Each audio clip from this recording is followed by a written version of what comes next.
Welcome to my virtual class here now in chemistry. Topic 8. I have given out these notes and assigned all of you on the Google Classroom app. But here I'm coming in to explain a few things. One is a description of the uses of reactivity series, and the other one is a description of how different metals are extracted. On my notes, I will specify them clearly on the Google Classroom app. Now I'll be doing some explanations here. The reactivity series can help us understand, as we'll be able to see, it can help us understand how metals are found in nature. And metals are found in nature in the ground by only reactive metals like gold and silver. But others, we need to explore other methods of extraction. For example, reactive metals such as calcium, sodium, and aluminium react with other metals such as oxygen to make chemical compounds known as minerals.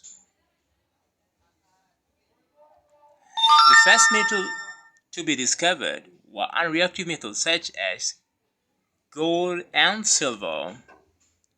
Later on, copper was extracted by heating the copper ore, normally called the pyrite. What is an ore? An ore is defined as a natural rock that contains desirable minerals. Other reactive metals were extracted about 2,000 years ago by heating their ores with charcoal.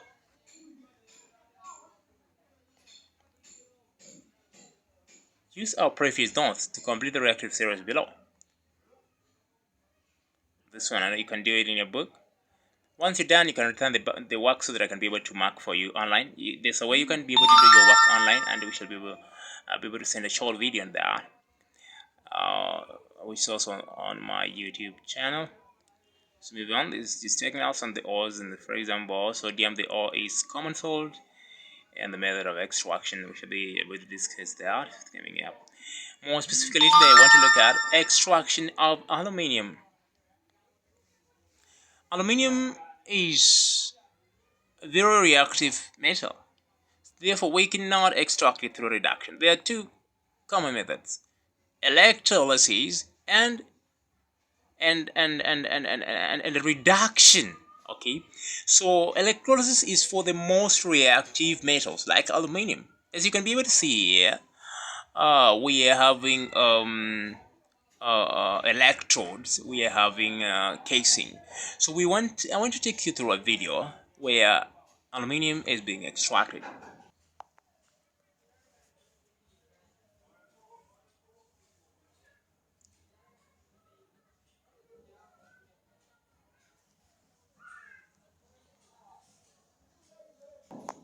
As we can be able to see here, on this diagram, the carbon anodes and the aluminum oxide in the cryolide, and the carbon lining in the cathode, and the carbon diodes, the system used in the extraction of aluminum. Now, more specifically, we look at the carbon anode. The anode is the positive part of the system.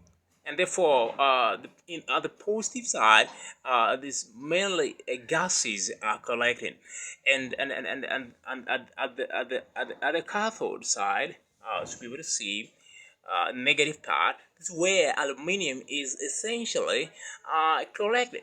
That's very important when you're looking at this structure of electrolysis. Um, uh, an example of common is that the chief ore of aluminium is bauxite. You know that is bauxite, and it's very important to know that, with a lot of distinction there, that aluminium is extracted from bauxite ore. We shall be looking at the more important thing is we look at the formula of this ore, which is displayed here. Pure aluminium can be extracted from the main ore, which is bauxite, and therefore bauxite is an impure ore. Bauxite is an impure ore. We know that it contains a variety of hydrogen aluminium oxide, which is Al2O3 dou X water, because X depends on the number of particles inside that ore. For simplification, bauxite is just an impure aluminium oxide. Look at reactive series here. Most reactive metals we're looking in, they are separated by electrolysis. I'll be able to be outlined. Carbon is not a metal, and hydrogen is not a metal. Therefore, it's important to know that potassium, sodium, calcium, magnesium, aluminium, zinc, iron, tin, or lead, copper, sulfur, gold, and platinum are extracted by reduction of the upper pairs are extracted by electrolysis. This is very important. Now, let's look at the method of extraction here. There's a number of things that happens. The first step is sodium hydroxide treatment. The second one is precipitation. The third is formation, and the fourth one is electrolysis. I hope you will take down these notes more particularly. Now let's look at sodium hydroxide. That is how in addition of these moderately concentrated sodium hydroxide is added to crushed bauxite at the temperature of around 150 and the pressure of 35 atmospheres. 35 atmospheres, that means 3.5 million pascals. Forming sodium tetrahydroxaluminate, which is as shown here, which is very important for us now. It's important to note that to take this notification here that this is what happens inside the electrolytic step. The next step is precipitation. Now the substrate is then seeded with previously produced aluminium hydroxide to precipitate new aluminium hydroxide. The seeding provides something for the new aluminium hydroxide to precipitate. That is what happens at this part. Essentially, what we're calling seeding. Seeding takes place, and that is what happens in this step here. So, as we will look forward, precipitation, the substance called sodium aluminate is sodium aluminate. This one is being precipitated to form aluminium hydroxide, which is very important. Aluminium hydroxide, which is very important here, and we move forward to the formation, and therefore the aluminium hydroxide is then heated at the temperature of 1200 to produce aluminium oxide, and this is a typical reaction, decomposition reaction. Basically, that is what is important for now. And then it takes place at that rate because we have to now this formation and the decomposition aluminum hydroxide is being heated to form aluminum oxide. Aluminum hydroxide heated to form aluminum oxide and some 3 particles of water.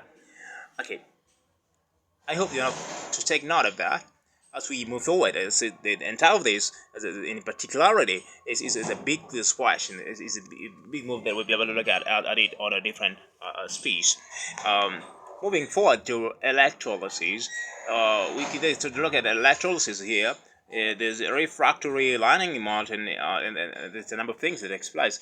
Aluminium oxide and carbon lining and cobalt, and the Swiss speech. And we see that aluminium is being formed at the cathode, and the other gases like oxygen being formed at the anode. It's very important when it comes to the videoing of this clip. Let's look at it. Aluminium oxide is mixed with cryolite. To do what?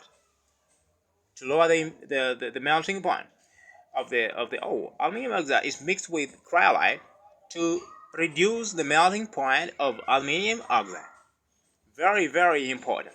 Aluminium oxide is mixed with cryolite to lower the melting point. Since we know that impurities lower the melting point and increase the boiling point of substances, that's very critical in this electrolytic process. Now, a number of things to be allowed to look at here is what is happening here. There are 2 ions, the aluminium ions and the oxide ions. Molten aluminium oxide consists of aluminium ions and oxide ions. At the cathode, aluminium ions are reduced. Now see how aluminium is formed here. This is how aluminium is formed. And they're producing molten aluminium. And that's very critical here. And very important We look at that. This is important to produce molten. Molten is in a liquid form, and that's very, very particular when it comes to illustrate working out here. At the very particularity, and it is very, very important that we will look at that, and at the very, very critical stage. So we'll be moving forward to another physicality and another hot inspection and have a space what happens to the extraction of metals here. The anode oxygen is formed in producing oxygen gas, and that is how what happens with it. With estimation, with some two electrons are being emitted, and that's very important. Since I feel like here, so this E should be small a. Also, the may be able to correct that with my manager. But it's very important. We'll be allocated at the next step. Let's move forward. Now, the oxygen gas will react with the carbon anode to form carbon dioxide.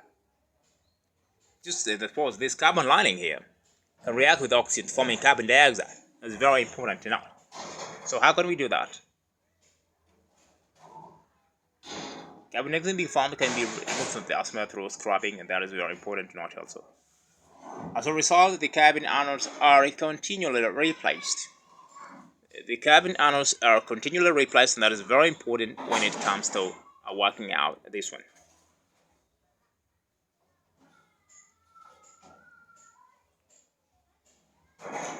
So for today, this my video. Yeah, I was just to give you a glimpse of other things here. Is this portion to note out is we were to note the economic consideration, and the first thing is the large amount of electrolytic is required for this process.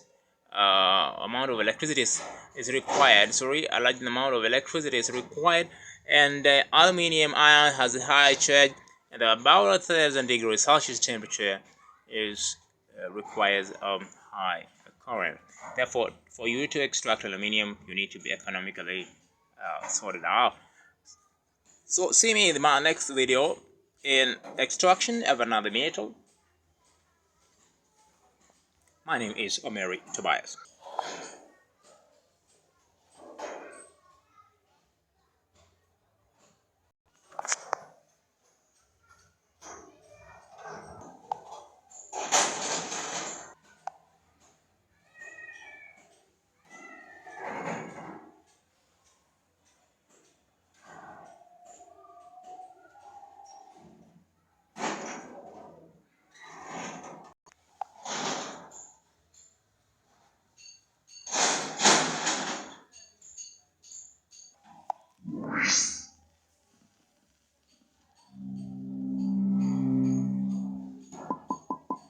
Aluminium is the most abundant metal on Earth. However, it is expensive because a lot of electricity is used to extract it. Aluminium conducts heat and electricity well, has a low density and does not corrode. This makes it very useful for aeroplanes, drinks cans, electricity cables and cooking pans. The aluminium ore is called bauxite. Bauxite is purified to yield aluminium oxide, which is a white powder. Aluminium is then extracted from the aluminium oxide.